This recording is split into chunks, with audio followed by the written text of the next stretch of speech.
Bincang Bersama. Hai semua listeners, kembali lagi dalam podcast Bincang Bersama. Kali ini kita akan ngobrol-ngobrol sama seorang psikolog ya. Ini jangan-jangan nanti Audrey jadi curhat colongan gitu ya. Tapi kita mau lihat bagaimana perjalanan karir, bagaimana sosok ini menemukan passionnya di dunia psikologi. Dan hari ini kita sudah bersama-sama dengan Annette Isabella selaku founder Psychologist for Everyone. Hai Kak Annette. Hai Audrey, apa kabar? Baik Kak Annette. Puji Tuhan.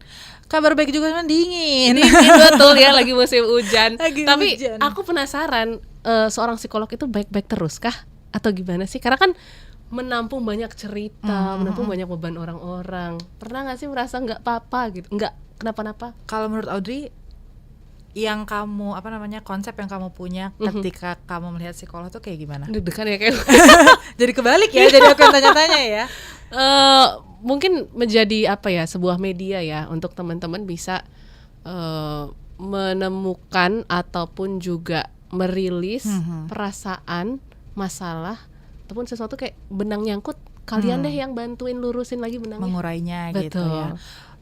Apakah kemudian psikolog itu pernah tidak baik-baik aja? Pernah, cuman tidak di depan klien pasti. Gitu. Jadi kalau udah di depan klien tuh udah setelan beres gitu ya, setelan kayak profesional mari, lah ya. Mari masalah kamu berikan pada kami kayak gitu. Cuman apakah aku pernah tidak baik-baik aja? Ya pasti pernah, namanya manusia ya. Betul. Normal ya kayak. Normal lah. Oke. Nah, pastinya untuk memilih jalur karir sebagai psikolog dimulai pasti dari kecil. Jadi kita penasaran sebenarnya masa kecil Kak Annette itu gimana sih? Apakah memang dari kecil udah tertarik sama orang lain gitu? Atau justru switch nih di masa dewasa? Keinginan menjadi psikolog tuh munculnya di SMA sebenarnya. Cuman kalau aku tilik lagi ke belakang tuh kayak kebijaksanaan gitu ya, bukan kebijaksanaan, cuman keinginanku untuk lebih mengerti orang, lebih memahami orang itu sepertinya terbentuk karena aku anak sulung. Anak gitu. pertama ya. Anak pertama yang kemudian di usia 5 tahun tuh aku punya adik baru gitu ya. Punya adik, jadi kita tuh beda 5 tahun sama adik yang di bawah. Terus things went well, everything went fine gitu ya. Karena kayak ada couple ya, maksudnya kayak kalau papa megang aku ya mama megang adik gitu. Sampai kemudian at some point ada adik baru lagi gitu yang tiba-tiba muncul, dan itu tuh bukan tiba-tiba juga sih sebenarnya, ada prosesnya gitu. Cuman maksudnya aku tidak expect, aku tidak prediksi bahwa kehadiran adik bungsu ini tuh akan mengubah hidupku gitu. Karena aku kemudian menjadi kakak yang harus memahami mereka tuh. Jarak adik kedua sama adik ketiga tuh cuman 1 tahun doang. Jadi adikku yang nomor 2 bahkan belum lepas ASI gitu ya. Dia udah punya adik, jadi kan riuh banget. Betul. Pasti. Sehingga kemudian aku sudah growing up menjadi third parent mereka. Menjadi, apalagi papa mamaku bekerja. Jadi aku yang tadinya tuh ada orang tua yang aku yang aku pegang gitu, sekarang aku justru yang harus megang adik-adik aku kayak gitu. Dan aku ngalamin sibling rivalry tahu ke adikku yang apalagi dia perempuan yang ketiga gitu. Dan papa mamaku tuh kopi susu, mamaku putih, papaku hitam manis. Jadi waktu aku lahir kopi kan, aku kopi gitu ya. Adikku lahir tuh susu banget gitu. Sehingga tahu ya, yang dibandingin pasti putih ya gitu-gitu loh, tau gak sih gitu. Pasti ada ya. Dan kemudian papa jadi sangat sayang pada dia, iyalah namanya dia juga masih kecil, sehingga aku mengalami sibling rivalry juga sebenarnya. Tapi kemudian itu yang membuat aku tuh jadi lebih punya mungkin perspektif yang lebih luas, pemahaman yang lebih luas kayak gitu loh. Sehingga itu yang membuat aku sebenarnya dari SMP tuh udah jadi teman cerita teman-temanku. Tapi kemudian aku belum tahu tuh kalau ada profesi psikolog sampai akhirnya SMA. Aku belum pernah sama sekali bertemu dengan psikolog. Aku bukan anak yang bermasalah, jadi aku tidak pernah juga datang terapi ke psikolog. Tapi kemudian ketika aku tahu ada profesi psikolog, aku jadi kayak, oh sepertinya ini tuh bisa ya jadi tempat aku bertumbuh juga gitu. Tapi menarik ya, dari perjalanan sebagai seorang anak sulung, kakak gitu ya. Pasti nggak nggak apa ya, banyaklah keterlibatan orang tua juga membentuk Kak Anet akhirnya mungkin bisa menerima gitu ya, ada adik laki-laki dan perempuan gitu ya yang jaraknya cukup jauh. Gimana sih sosok papa mama membentuk sosok Anet bahkan sampai sekarang nih? Aku nggak bisa bilang bahwa mereka adalah orang tua yang sempurna karena mereka jelas pernah melakukan kesalahan ya, walaupun mungkin tidak disengaja.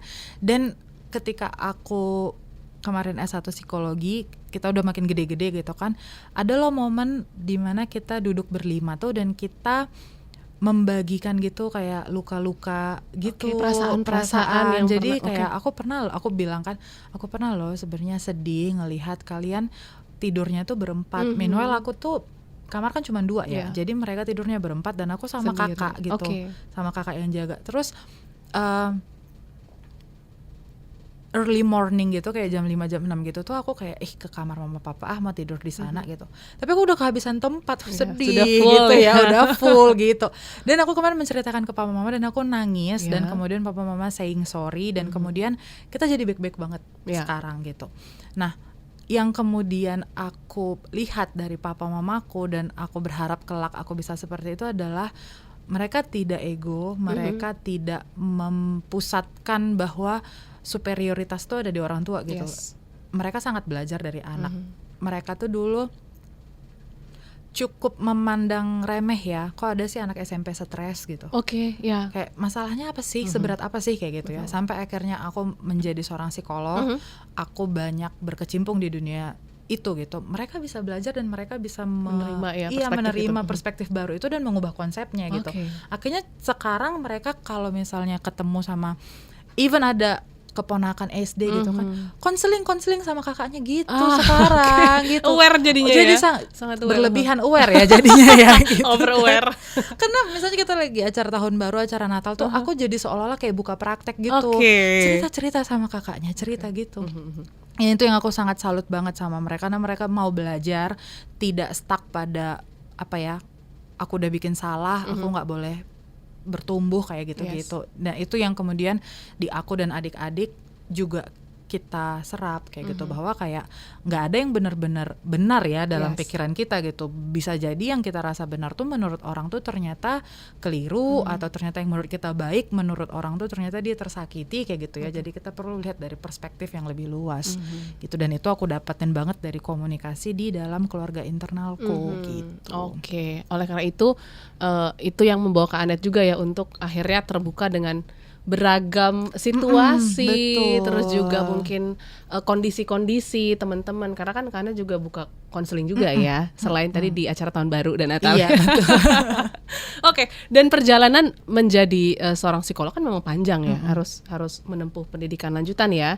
Dan pastinya butuh keteguhan hati nih. Apakah memang langsung akhirnya melanjutkan, yakin gitu ya, kita lanjutkan untuk menjadi psikolog, atau gimana nih? Enggak, jadi aku sempat terombang-ambing. Jadi habis lulus tuh di tahun 2018, aku memang ada rencana mau langsung ke kemarin tuh ke salah satu PTN lah gitu ya sasarannya. Tapi ternyata tidak lulus.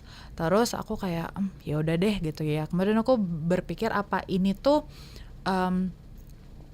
perubahan jalan ya gitu. Apakah aku harus memang mengubah directionku ya kayak gitu. Kemudian aku menimbang-nimbang kan lewat umur. Nanti tuh kalau pada saat itu masih magister profesi itu tuh 2 tahun, Audrey. 2 tahun. Terus aku ngitung-ngitung umur kan kayak orang benar. Jadi kalau misalnya udah tahun depan, misalnya 2019 aku masuk, aku lulusnya di tahun 2021. Itu aku akan sebagai fresh graduate. Meanwhile teman-temanku mungkin udah jadi HR, udah jadi apa gitu ya, secara tahun bekerja mereka udah lebih banyak. Akhirnya aku kayak udahlah aku kerja aja gitu. Karena aku bayanginnya tuh kalau nanti baru fresh grad nabung mau nikah gimana, kayak nggak make sense aja gitu loh, karena udah ke gap si 1 tahun itu. Tapi sedih banget ya, kayak aku interview kerja ke Jakarta itu berkali-kali. Aku setiap kali melamar tuh pasti aku lolos psikotes, aku lolos interview HR, aku lolos. Aku selalu mandeknya tuh di user. Oke. Dan itu nggak cuma 1-2 perusahaan, banyak banget. Aku sampai kayak, ya Tuhan, apa aku memang setidak mampu itu gitu kan? Apa aku memang nggak capable kayak gitu? Sampai akhirnya di tahun 2020 di-remind lah aku sama orang tua aku again ya, mereka luar biasa. Kakak kan katanya mau jadi psikolog gitu.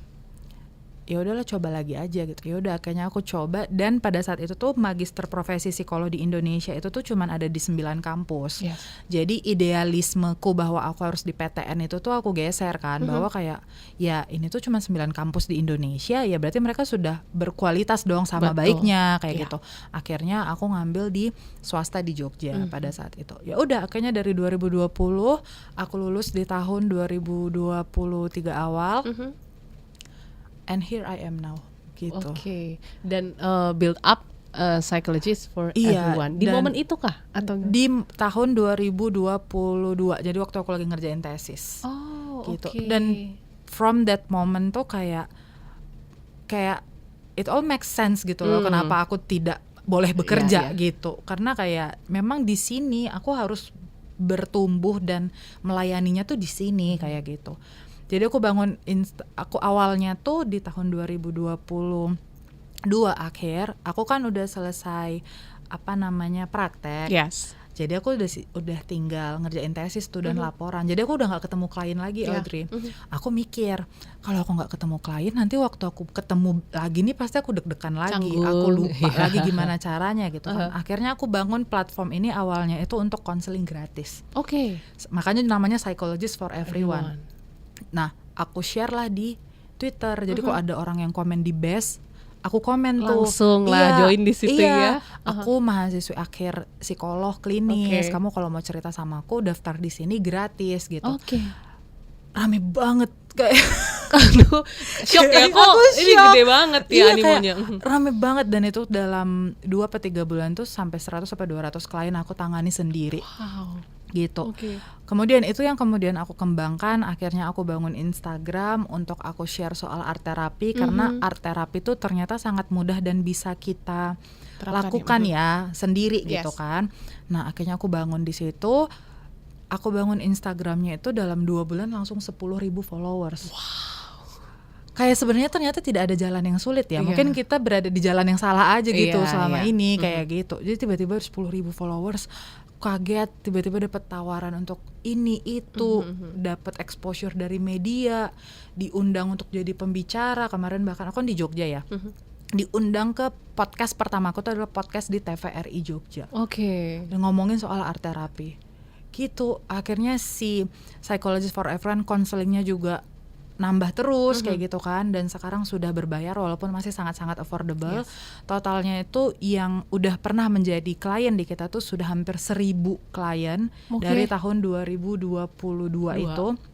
Dan per tahun ini PFA udah ada 4 tambahan associate psychologist-nya. Jadi bareng sama aku kita ada berlima gitu. Dan baru jalan 3 bulan ya, jalan 3 bulan ini tuh sudah hampir 700 klien yang kita tangani. Gitu. Di satu sisi ternyata banyak yang stres gitu ya. Betul, banyak yang butuh psikolog ya. Banyak yang butuh bantuan, tapi terus di sisi lain ternyata PFS segitu diterimanya sama teman-teman. Nah tadi Kak Anet juga menyebutkan art terapi gitu ya, dan mungkin sebelum akhirnya menerapkan metode ini ke klien, ke teman-teman yang curhat dan sharing, pasti Kak Anet juga menjalani sendiri. Betul. Momen pertama kali akhirnya mencintai dan mendalami art terapi itu kapan sih dan kenapa? Aku tuh lagi praktek di RSJ di Magelang. Dan itu lagi setelah deket-deket abis mau beres COVID gitu lah. Jadi kita masih sangat terisolasi kan. Kita di asrama tuh interaksi dengan orang luar tuh sangat minim. Jadi kita memang banyaknya tuh ketemu sama teman-teman ODGJ yang di sana.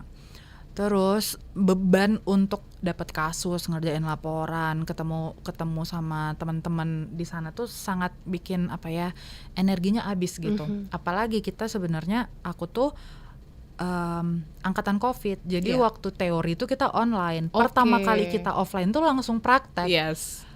gimana gitu ya. Aku nggak pernah tuh, baru itu aku ketemu sama teman-teman skizo, baru itu aku bertemu dengan teman-teman yang mungkin sangat depresi dan itu tuh ternyata sangat ngefek ya energinya gitu. Betul.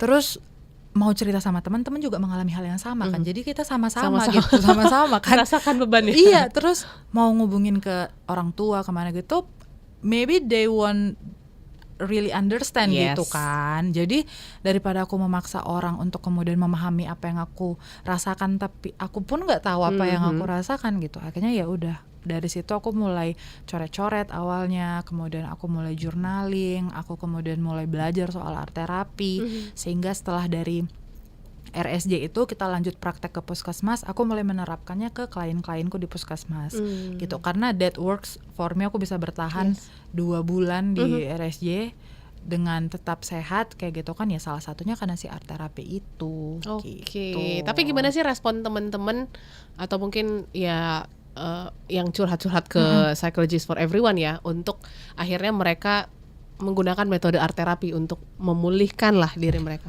Sebenarnya karena apa ya, terapi psikologi itu nggak pernah ada yang satu terapi itu cocok untuk semua orang gitu. Jadi art terapi pun sebenarnya tidak cocok, tidak bisa dikatakan cocok untuk semua orang.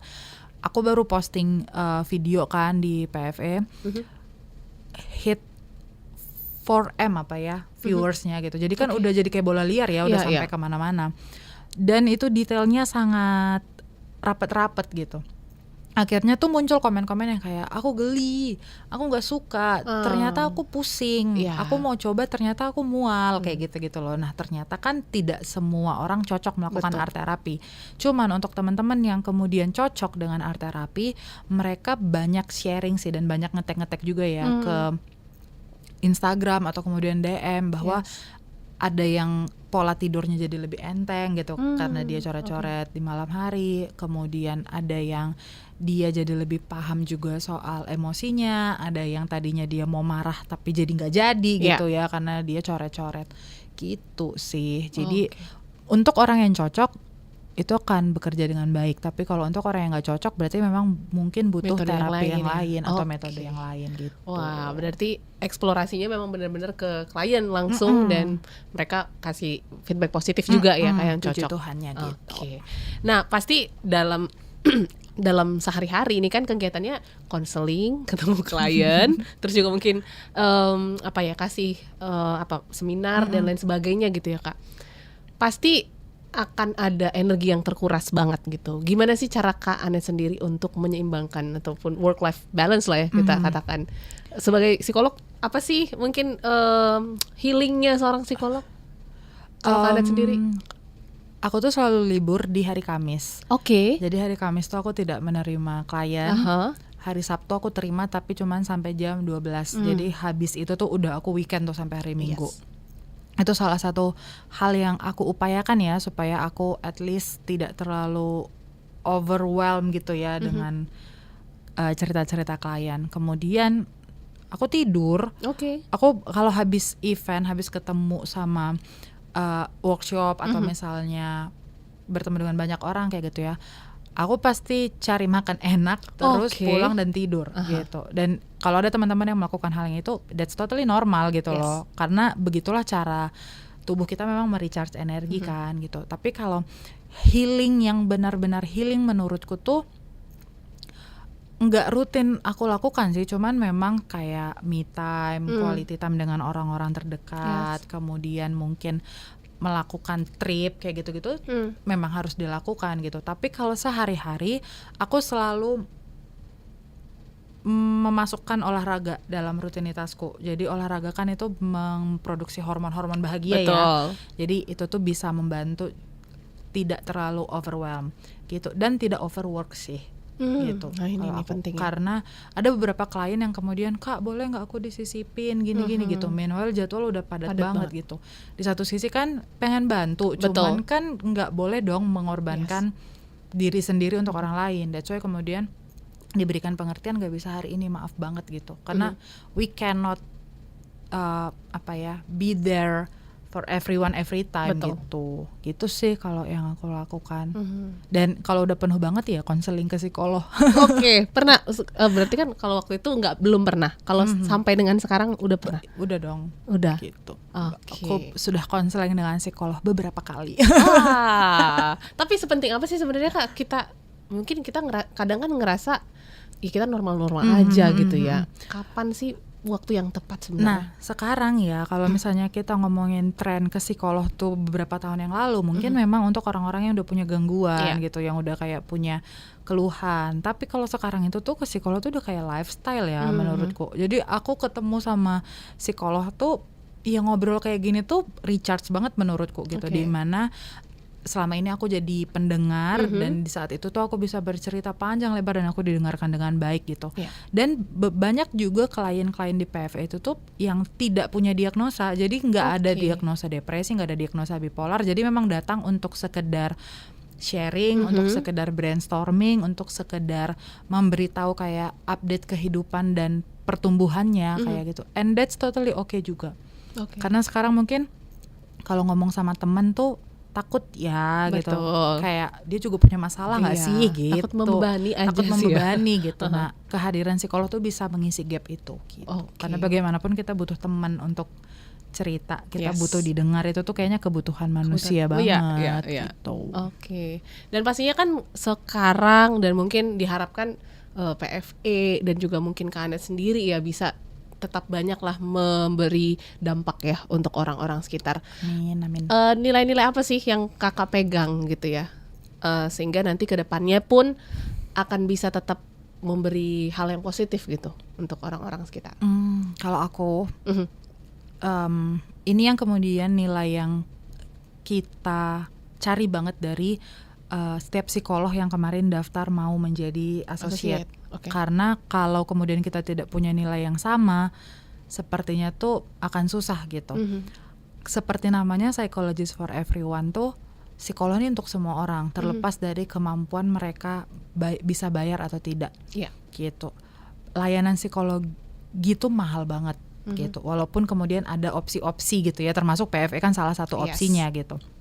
Cuman emang psikolog tuh kan demand-nya masih sangat tinggi, tapi sumber dayanya tuh masih sangat sedikit gitu, sehingga memang wajar sekali gitu kalau belum kayak dokter ya gitu. Kalau misalnya kita sakit perut, kita ke puskesmas langsung ketemu dokter gitu, tapi belum tentu waktu kita stres kita bisa langsung ketemu sama psikolog gitu, karena untuk appointment aja pun kita mungkin akan menunggu 1 minggu, menunggu beberapa hari untuk ketemu dengan psikolog.